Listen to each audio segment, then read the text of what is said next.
आज 30 सितंबर 2025 को हम विज्ञान के एक ऐसे मोड़ पर हैं जहां वैज्ञानिकों ने एआई की मदद से पूरी तरह नए और कार्यशील वायरस बनाए हैं। यह उपलब्धि चिकित्सा में क्रांति ला सकती है। डॉक्टर मरीज के लिए विशेष वायरस बनाकर संक्रमण खत्म कर सकते हैं, लेकिन यही तकनीक विनाशकारी जैविक हथियार भी बना सकती है। अगर यह गलत हाथों में पड़ी तो परिणाम भयावह हो सकते हैं।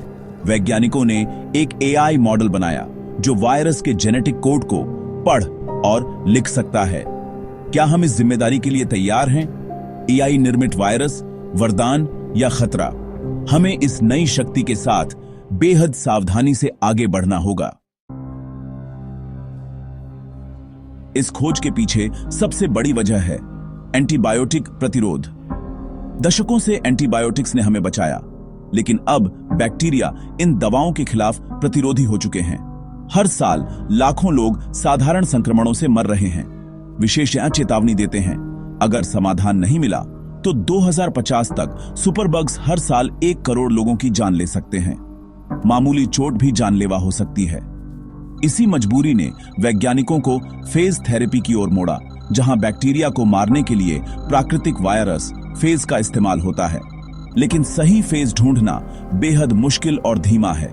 पारंपरिक फेज थेरेपी की सबसे बड़ी चुनौती है हर संक्रमण के लिए सही फेज खोजना। इसमें हफ्तों या महीनों लग सकते हैं और तब तक मरीज की हालत बिगड़ सकती है। बैक्टीरिया तेजी से बदलते हैं और प्राकृतिक फेज भी बेअसर हो सकते हैं। यहीं एआई की भूमिका शुरू होती है। वैज्ञानिकों ने सोचा, अगर हम खुद अपनी जरूरत के हिसाब से फेज बना सकें। यही विचार एआई डिजाइन किए गए वायरस की नींव बना। अब एआई की मदद से वैज्ञानिक ऐसे वायरस डिजाइन कर सकते हैं जो खास तौर पर मरीज के प्रतिरोधी बैक्टीरिया को निशाना बनाए। यह खोज एक हताश दुनिया की जरूरत से पैदा हुई है, एक खामोश महामारी का जवाब।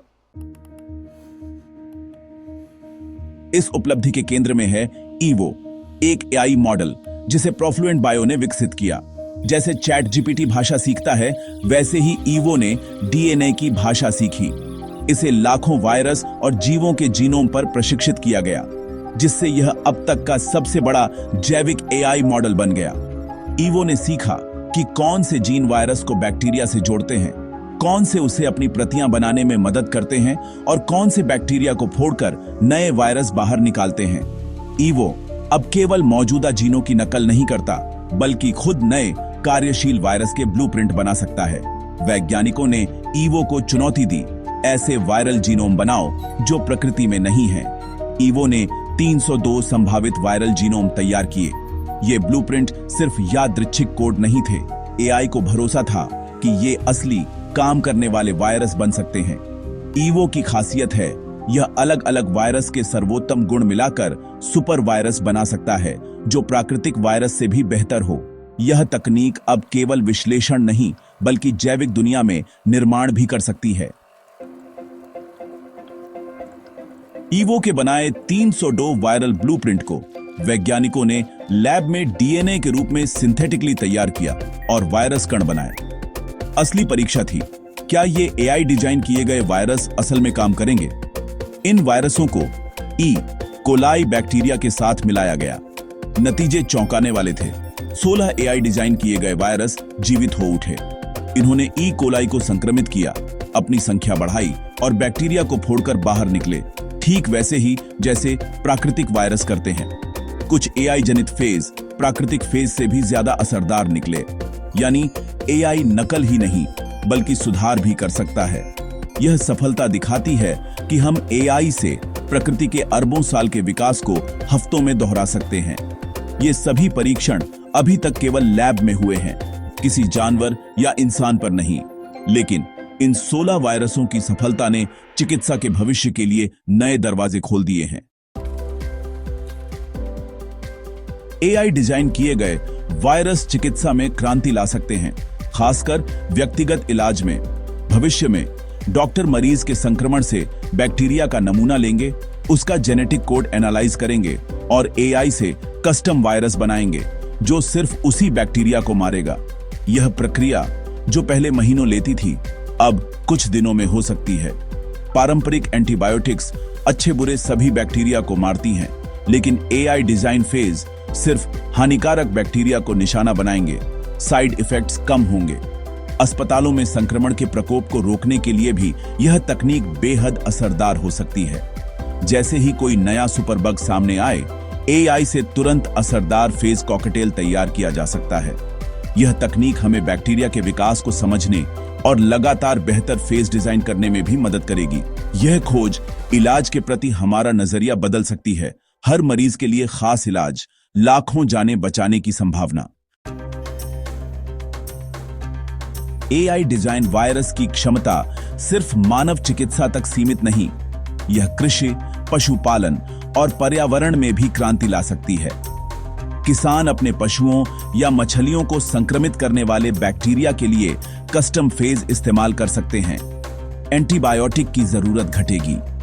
पोल्ट्री या मछली फार्म में खास फेज स्प्रे या पानी में मिलाकर संक्रमण रोका जा सकता है। सिर्फ लक्षित बैक्टीरिया मारे जाएंगे।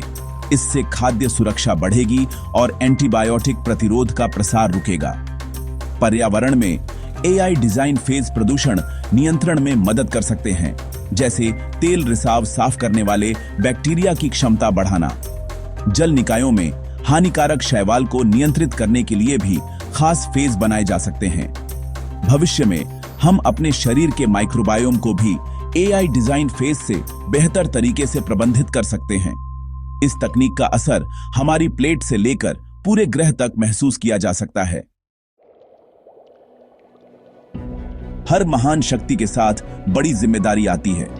एआई डिजाइन वायरस का सबसे बड़ा जोखिम है इसका दोहरा उपयोग। यही तकनीक जीवन रक्षक फेज बना सकती है तो खतरनाक जैविक हथियार भी। आतंकवादी या दुष्ट राष्ट्र इसका दुरुपयोग कर सकते हैं। विशेषज्ञ चेतावनी देते हैं, यह एक पैंडोरास बॉक्स है जिसे खोलने से पहले हमें सावधानी बरतनी होगी। एक और जोखिम है डिजाइन किए गए वायरस के अप्रत्याशित परिणाम। अगर वे उत्परिवर्तित होकर फायदेमंद बैक्टीरिया को मारने लगें तो पारिस्थितिक संतुलन बिगड़ सकता है। वैज्ञानिकों ने सुरक्षा के लिए अपने एआई मॉडल को मानव संक्रमित वायरस के डेटा से दूर रखा और सभी प्रयोग उच्च सुरक्षा में किए। लेकिन जैसे जैसे तकनीक सुलभ होगी, नियंत्रण मुश्किल होगा। स्रिस्पार जैसी बहस फिर उठ सकती है। जैव नीति शास्त्री सख्त अंतरराष्ट्रीय निगरानी और लाइसेंसिंग की मांग कर रहे हैं। हमें एक नया वैश्विक ढांचा बनाना होगा ताकि यह तकनीक मानवता की भलाई के लिए ही इस्तेमाल हो। लैब में सफलता के बाद अगला कदम है पशु मॉडल में परीक्षण। क्या यह वायरस असली जीवों में भी सुरक्षित और असरदार है? पशु परीक्षणों से सुरक्षा, प्रभावकारिता और प्रतिरक्षा प्रतिक्रिया का अध्ययन होगा। क्या शरीर इन वायरसों को स्वीकार करेगा? साथ ही वैज्ञानिक देखेंगे कि बैक्टीरिया कितनी जल्दी इन फेजों के खिलाफ प्रतिरोध विकसित करते हैं। इन अध्ययनों से मिली जानकारी से एआई मॉडल और बेहतर होंगे ताकि भविष्य में और असरदार फेज बनाए जा सके। तकनीकी प्रगति के साथ मजबूत नियामक ढांचा बनाना भी जरूरी है। मौजूदा कानून एआई निर्मित जीवों के लिए पर्याप्त नहीं है। सरकारों, वैज्ञानिकों और अंतर्राष्ट्रीय संगठनों को मिलकर नए नियम बनाने होंगे। नवाचार और सुरक्षा के बीच संतुलन जरूरी है। पारदर्शिता, लाइसेंसिंग और सख्त सुरक्षा प्रोटोकॉल अनिवार्य होंगे। इस तकनीक का भविष्य विज्ञान, नैतिकता और विनियमन के संतुलन पर निर्भर करेगा। एआई द्वारा पहला कार्यात्मक वायरस बनाना इस सदी की सबसे बड़ी वैज्ञानिक उपलब्धियों में है। यह हमें एक ऐसे भविष्य की झलक देता है जहां हम जीवन के नियम खुद तय कर सकते हैं। यह एंटीबायोटिक प्रतिरोध के खिलाफ हमारी लड़ाई में आशा की किरण है, लेकिन साथ ही गहरे नैतिक और सुरक्षा जोखिम भी है। यह तकनीक एक दोधारी तलवार है। गलत इस्तेमाल विनाशकारी हो सकता है। हमें तय करना है इस शक्ति का उपयोग कैसे और किसके लिए होगा। यह सिर्फ तकनीकी नहीं, नैतिक चुनौती भी है। आगे का रास्ता है सावधानी, पारदर्शिता और वैश्विक सहयोग। वैज्ञानिकों, नीति निर्माताओं और जनता के बीच संवाद जरूरी है। मजबूत अंतर्राष्ट्रीय नियामक ढांचे बनाना होंगे ताकि तकनीक का लाभ सभी तक पहुंचे। एआई डिजाइन वायरस की कहानी सिर्फ विज्ञान की नहीं, मानवता की कहानी है। हमारी रचनात्मकता और जिम्मेदारी का प्रतिबिंब। अगर हम बुद्धिमत्ता और दूरदर्शिता से आगे बढ़ें तो यह तकनीक मानवता के लिए वरदान बन सकती है। चुनाव हमारा है।